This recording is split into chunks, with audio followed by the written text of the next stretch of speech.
It's great to speak with you again, Paul. It's been about a year since we've talked last, and I'm interested to learn more about what you're working on currently. And can you first provide the audience with a brief background of yourself and what you're working on that would be of interest to the supply chain and logistics community?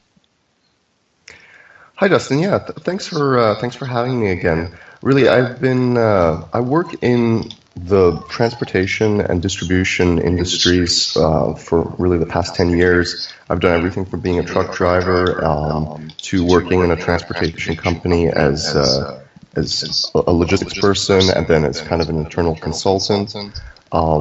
And 2 years ago, I started a website because I saw there was a big gap in information on truck weights and dimensions. And so I came up with this idea of putting together information from across all 50 U.S. states and 10 Canadian provinces and the legal sizes and weight limits for semi-trucks. So I put this website together, and it's been going for a few years. Really, it's targeted at. I initially thought that it would be really useful for safety people in companies, which is kind of at the time I was kind of aligned with that, and so I saw it being useful for them, and it has been. But then over the past couple of years, with the website, then I saw that a lot more truck drivers themselves were coming onto the website looking for information. So that's a little bit of the background on what I've been doing in the past and what I've been doing in the past couple of years with the website Big Truck Guide. Is there more that you could share about why did you start the textbook? You said you have an e-textbook that you wrote. Can you talk about that and why you wrote it? Yeah, really, I started this writing an e-textbook, and if it sells well, as it's selling well, so hopefully I'll put out a paper copy soon.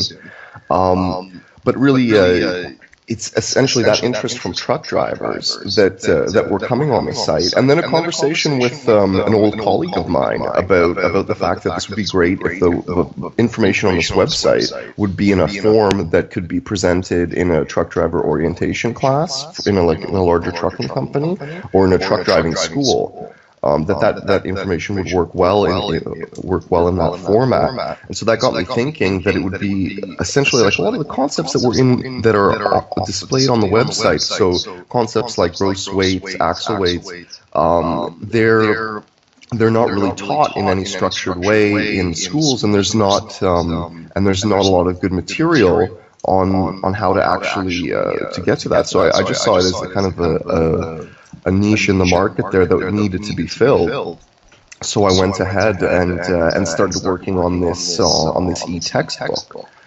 So it's about 50 pages long, and it's got a lot of figures and help for drivers, and it's got 4 different sections. It's sectioned into 4 different parts that each has their own quiz that can test the reader's knowledge with 10 questions, and the answers are at the back of the book for the cheaters. Oh, and who will benefit from this, from the book?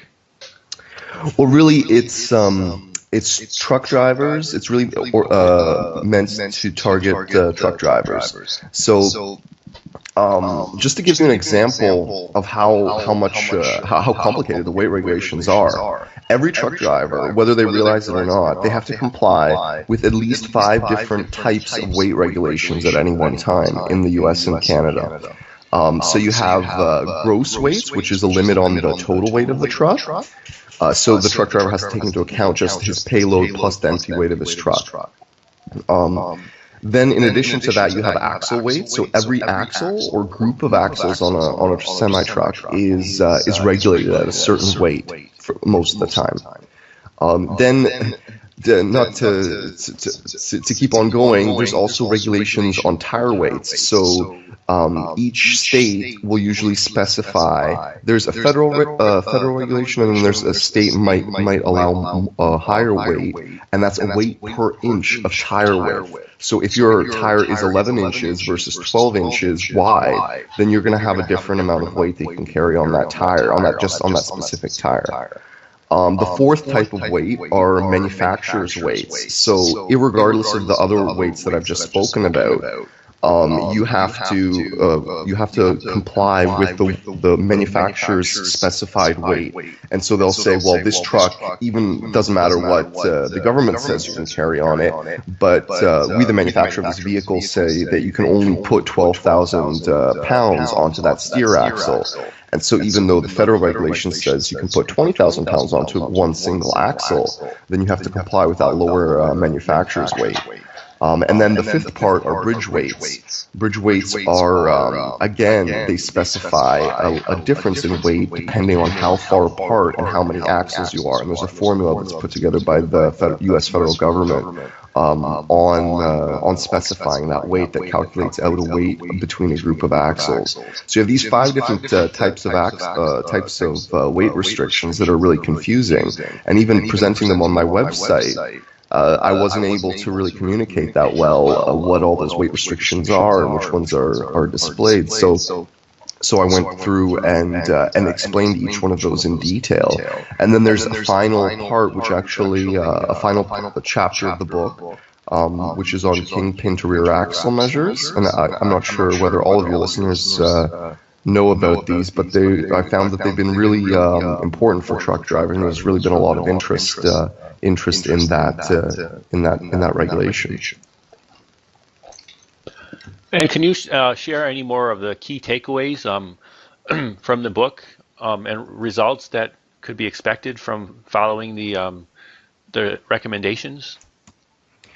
Yeah, for sure. Like after you go through that book, then you'll be able to identify those 5 different areas of weight regulation. So gross weights, axle weights, tire weights, manufacturer's weights, and bridge weights. So you'll be able to, like as a driver, you'll be able to go and identify what's relevant for me in that instance, in each instance, and how those weights work.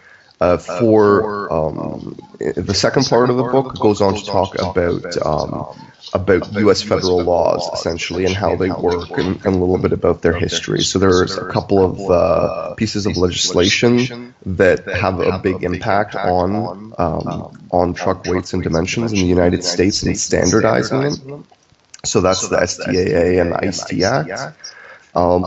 And there's also a lot of talk because there's these federal weight regulations that apply everywhere and make like an 80,000 pound truck network, and that's kind of like the federal standard. But off of this federal network, essentially of federally funded roads in the U.S., there's lower weight restrictions or higher weight restrictions that can apply. And there's also grandfathered that change those weights on those federal roads. There's grandfathering provisions. So those are explained in another part of the book. Then it goes on to a second part about U.S. federal law and where dimension regulations come into effect. So you're looking at things like widths of vehicles, overall lengths of vehicles, and trailer lengths of vehicles. So how long can your trailer be? How long are states allowed to restrict your trailer to, which is 48 feet? How long can your states then can say, well, you can run with 53-foot trailers, that's fine, which most states do. And so you can take your 53-foot trailer, but then there's a little caveat in there, which is in the final part of the book, and the final part of the book goes into kingpin to rear axle measures, and so these have to do with the trailer weights, the trailer lengths.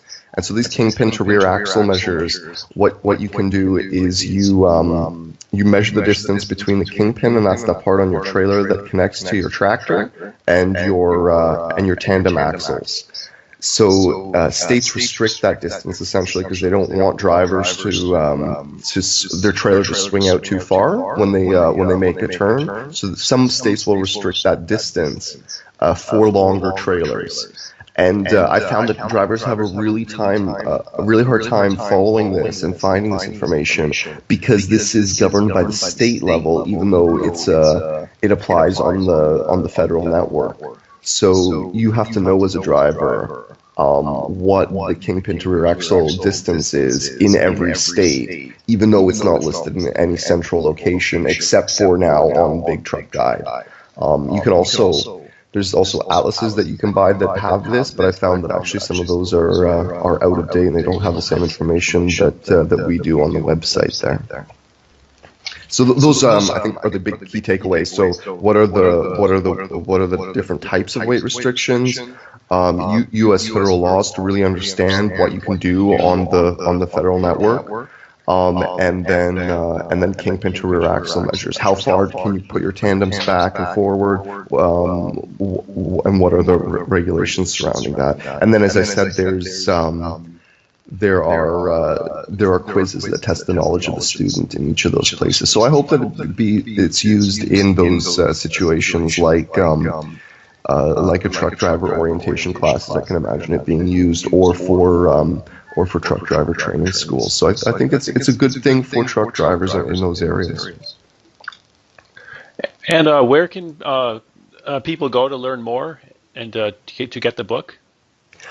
Well, really, you can go on to bigtruckguide, GUIDE.com. And you can buy the book there it's available in PDF format, and also as you purchase the book there, then also all of those quizzes are available in a separate handout. So if you buy the book, it's only $9.99.